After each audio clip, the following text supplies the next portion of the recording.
संभल में वो मंदिर जो सालों साल से बंद थे अब वो खुले हैं। वहां पर पूजा पाठ का सिलसिला शुरू हो चुका है। वो कुएं जो मस्जिद के पास थे जिनको ढक दिया गया था उनको अब खोलने का काम भी प्रशासन कर रहा है, जिससे मूर्तियां भी निकल रही हैं। ये देखिए तस्वीर हम आपको दिखा रहे हैं कि कैसे जो हनुमान जी का मंदिर था वो वहां पर स्थापित था, लेकिन पूजा पाठ नहीं हो रही थी क्योंकि ये बंद था। और जैसे ही यहाँ पर जो प्रशासन है उसने अतिक्रमण को हटाया और उसके बाद जितने प्राचीन मंदिर हैं इस तरह के, जैसे कल एक राधा कृष्ण का भी मंदिर मिला था, उन सभी मंदिरों में अब पूजा पाठ का जो सिलसिला है वो शुरू हुआ है। सालों साल सोचिए ये 46 साल से बंद मंदिर में कैसे पूजा अर्चना शुरू हुई। कड़ी सुरक्षा के बीच भक्त पहुंच रहे हैं। शायद भक्तों को भी उम्मीद नहीं थी कि इन मंदिरों के दर्शन करने का मौका भी मिलेगा, लेकिन 46 साल बाद ये मंदिर जिनका ताला खुला और पूजा पाठ शुरू हुई। तो देखिए 46 साल बाद यहाँ मंदिर में पूजा पाठ शुरू हुई है। कई ऐसे सनातन के सबूत मिल रहे हैं क्योंकि आपको बता दें जो कुआं मिला है उसकी भी खुदाई चल रही है। आसपास का जो प्रशासन का लगातार प्रशासन उसमें कार्रवाई आगे कर रहा है। देखिए खुदाई जो हुई है उसमें मूर्तियां भी मिली है, 2 मूर्तियां। ऊपर आप देख रहे हैं बजरंगबली की मूर्ति जिसकी पूजा अर्चना की जा रही है पूरे विधि विधान के साथ, उनको चोला चढ़ाया गया है। वहीं मंदिर के पास जो कुआं है उसकी खुदाई का काम भी लगातार चल रहा है। शिवलिंग है उनकी भी पूजा लगातार की जा रही है। और जो खुदाई हुई है उसमें आपको बता दें कि 2 मूर्तियां ऐसी हैं जो मिली है। वहीं प्राचीन मंदिर में नंदी भी मिले हैं, उसकी तस्वीरें भी आपको दिखा रहे हैं। तो 1-2 नहीं बल्कि 19 ऐसे कुएं हैं जिनकी खोजबीन की जा रही है। कुछ को चिन्हित कर लिया गया है, खुदाई का काम जारी है। इंतजार बस है कि जो एसआई की टीम है वो आ जाए, अपनी तरीके से परख ले। लेकिन जांच यही खत्म नहीं होती बल्कि इसका दायरा संभल में बढ़ता ही जा रहा है। एक रिपोर्ट हम आपको दिखाने जा रहे हैं।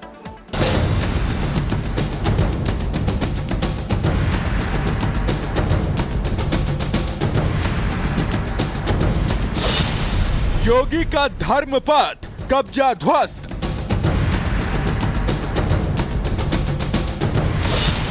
कुओं की खुदाई, सच्चाई सामने आई।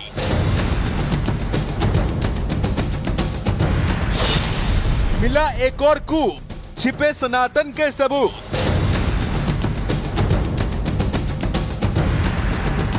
संभल की गलियों में सनातन के कितने प्रमाण छिपे हैं, धीरे धीरे सारा सच सामने आ रहा है। खुल रहे हैं कुओं में छिपे राज, मंदिरों की खोज के साथ मिल रहे सबूत हर रोज।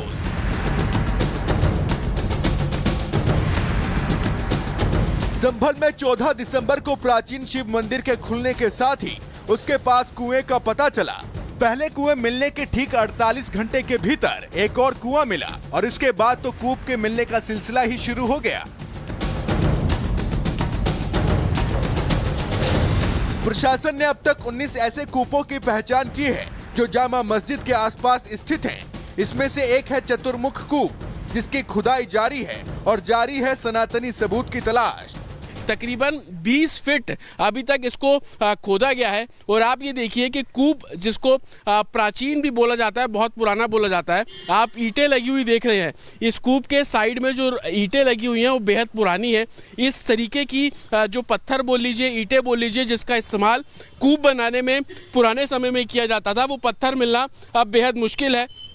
लेकिन इस कूपों को रिवाइव करने का जो काम है वो प्रशासन कर रहा है और यही कारण है कि लगातार मशीनों के जरिए इन कूपों की खुदाई जो है वो की जा रही है। आप देखेंगे जो एक तरीके से मशीनें हैं, जो मजदूर हैं, श्रमजीवी हैं, वो अंदर उतर रहे हैं और कूपों को एक बार फिर से शुरू करने की जो कोशिश है वो एडमिनिस्ट्रेशन कर रहा है।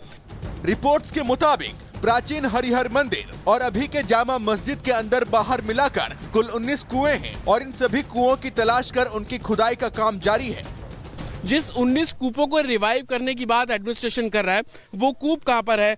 चतुर्मुख कूप यहाँ पर इस वक्त हम मौजूद हैं, जो लाल बिंदी आप देख रहे हैं। सबसे पहले आप ये हरि मंदिर देखिए, इस मैप ने हरि मंदिर लिखा है जिसको मौजूदा समय में शाही जामा मस्जिद बोला जाता है। ये जो सर्कल आप देख रहे हैं, ये सर्कल जो है इसी को ही कूप बोला जा रहा है। और आप देखेंगे शाही जामा मस्जिद के अंदर एक कूप है, शाही जामा मस्जिद के बाहर एक कूप है जिसकी तस्वीरें हमने दिखाई। 2012 तक यहाँ पर लोग पूजा करते थे, हिंदू समाज के लोग जाते थे, लेकिन उसके बाद बंद कर दिया गया। यहाँ पर एक और आपको मंदिर नजर आ रहा है, उसके सामने कूप है। ये कूप आप देखेंगे। और इस तरीके से इस पूरे इलाके में 19 तकरीबन कूप जो है वो बताए जा रहे हैं, इनको एडमिनिस्ट्रेशन रिवाइव कर रहा है। पहले कुएं को खोदा तो सनातनी सबूत के तौर पर देवी देवता की मूर्तियां मिली। दूसरे कुएं और तीसरे कुएं से देवी देवता की मूर्तियां मिली। अब इन मूर्तियों की एसआई कार्बन डेटिंग करेगी और पता करेगी कुएं और सनातन के सबूतों का परीक्षण। संभल को लेकर मान्यता है कि यहाँ 68 तीर्थ और 19 कूप स्थित हैं। मतलब अभी संभल में अभी और भी कुएं हैं। इस थ्योरी को लेकर बाकी कुओं को ढूंढना शुरू हो गया है। जिला प्रशासन के मुताबिक इन सभी कुओं को पुनर्जीवित किया जाएगा और इसीलिए जोर शोर से अतिक्रमण के खिलाफ भी अभियान चल रहा है, क्योंकि कुछ कुओं पर अवैध निर्माण कर उन्हें ढक दिया गया है। अब उसे ध्वस्त कर कुओं की पहचान की जाएगी। Bureau report, Republic Bharat.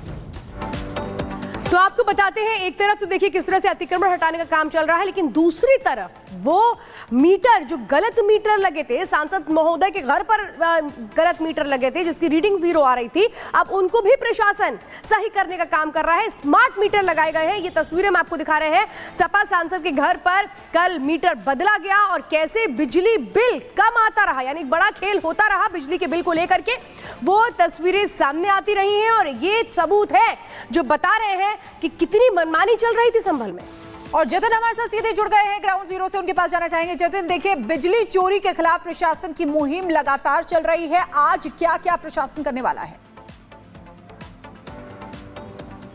आज बिल्कुल देखिए, स्मार्ट मीटर इंस्टॉल किए जा रहे हैं सांसद के घर पर भी और उसके आसपास के इलाके में भी। लेकिन मैं उस मस्जिद की छत पर मौजूद हूं जिस मस्जिद पर एलिगेशन लगे कि इस मस्जिद के जरिए जो बिजली चोरी की जा रही थी और आसपास के 150 घरों में जो बिजली सप्लाई है वो की जा रही थी। जब हम मस्जिद की छत पर पहुंचे तो हमें वो तारे मिली हैं। ये देखिए, ये वो तारे हैं जो कि बिजली चोरी के तौर पर इस्तेमाल की जा रही थी। इसको एडमिनिस्ट्रेशन ने काटा है और मस्जिद की छत पर अभी भी ये तारे आपको लटकी मिल जाएंगी। इस मस्जिद से नीचे की तरफ देखेंगे तो आप देखेंगे जो काले रंग की तार आ रही है उसको किस तरीके से ज्वाइंट्स डालकर जो आसपास की कॉलोनी है उन घरों में ये तारों को भेजा जा रहा है। नीचे की गली की तस्वीर देखेंगे तो वहां पर भी आपको जो कटी हुई तारें साफ तौर पर नजर आ जाएंगी। दरअसल आरोप यह है कि मस्जिद में बिजली का कनेक्शन जो है वो बहुत पहले के समय में था, उसके बाद से बिजली यहाँ पर नहीं थी। मस्जिद की तरफ से बोला जा रहा है कि ये लोग जनरेटर से मस्जिद का काम चला रहे थे, लेकिन जो तारें मस्जिद की छत के ऊपर मिली है वो बयां कर रही है कि आसपास के घरों में जो बिजली सप्लाई इन तारों के जरिए किया जा रहा था। मैं अपने वीडियो को थोड़ा आगे आप देखेंगे, मस्जिद की छत पर ये मीनार पे आप तस्वीर देखेंगे तो यहाँ पर भी आपको कटी हुई तारें, बंधी हुई तारें साफ तौर पर नजर आ जाएंगी। और जहां जहां हम आगे बढ़ते जाएंगे इस तरीके से आपको तारें इस पूरी मस्जिद की छत पर नजर आएगी। मैं अपने विजय आकाश को कहूंगा थोड़ा आगे आएगा तो मैं आपको दिखा पाऊंगा और तारें यहाँ पर जो कटी हुई एडमिनिस्ट्रेशन ने काटी है, ज्वाइंट्स किस तरीके से थे, इन तारों को काटा गया है जो कि चोरी के तौर पर साफ तौर पर इस्तेमाल की जा रही थी। और ये सभी मस्जिद की छत पर है। आपको ज्वाइंट इन सभी इलाकों में नजर आ जाएंगे जितनी भी तारें हैं। आप देखेंगे जो बिजली का जो जाल है वो मस्जिद की मीनार के ऊपर है और इसी एलिगेशन के चलते एडमिनिस्ट्रेशन, बिजली विभाग की टीम इस मस्जिद की छत पर पहुंचे। तमाम जो तारें घर पर अवैध तरीके से जा रही थी उन सभी को काटा गया है। लेकिन मस्जिद से हमने उनका पक्ष भी लिया। आप ये देखेंगे मस्जिद की मीनार है और ये तार आपको यहाँ पे कटी हुई नजर आ जाएगी जो एडमिनिस्ट्रेशन ने काटी है बिजली चोरी के आरोप में। इस मस्जिद के आसपास तमाम घर हैं, इन घरों पर यह सप्लाई किया जा रहा था, इस तरीके के एलिगेशन है। मस्जिद प्रशासन का साफ तौर पर कह रहे हैं कि उनकी छत से तारें जा रही थी लेकिन मस्जिद का इसमें कोई रोल नहीं है। लेकिन एडमिनिस्ट्रेशन ने कहा कि इसी मस्जिद से 150 घरों को जो बिजली है वो दी जा रही थी। तमाम एलिगेशंस को लेकर अब जांच करने की बात भी साफ तौर पर की जा रही है। लेकिन बिजली विभाग किस तरीके से एक्टिव है, उन सभी तारों को फिर से बदला जा रहा है। जिनके पास पक्के कनेक्शन है उनके मीटर्स को बदला जा रहा है, जिन्होंने कनेक्शंस नहीं लिए उनके खिलाफ कार्रवाई और फाइन लगाने की जो मुहिम है वो भी एडमिनिस्ट्रेशन द्वारा शुरू की जा रही है। तो संभल के अलग अलग इलाकों की मैं आपको तस्वीरें दिखा रहा हूं जहां पर प्रशासन ने कार्रवाई की, एक्शन किया। उन छतों पर हम पहुंच रहे हैं जहां पर बिजली विभाग की टीमें पहुंची थी और उस दिन के सबूत साफ तौर पर नजर भी आपको आ जाएंगे कि इस तरीके से जो तारे हैं वो बिजली चोरी के तौर पर इस्तेमाल की जा रही थी और मस्जिद का उसमें साफ तौर पर इस्तेमाल किया जा रहा था। और इसी तरीके के एलिगेशंस को लेकर प्रशासन जो है वो कार्रवाई साफ तौर पर करता हुआ नजर आ रहा है। Back to studio. और जतिन ने पूरी जानकारी दी। जो पावर का जो मीटर लगाया गया था उसका जो चक्कर है वो हम आपको बता रहे थे। जतिन आपको पूरी तरह से तस्वीरें दिखा रहे थे। लेकिन मध्य प्रदेश में किस तरीके से बदलाव होने हैं, क्या मदरसों पर शिकंजा कसने वाला है, मोहन सरकार का क्या फैसला हो सकता है, तर्कसंगत चीजें क्या हो सकती हैं।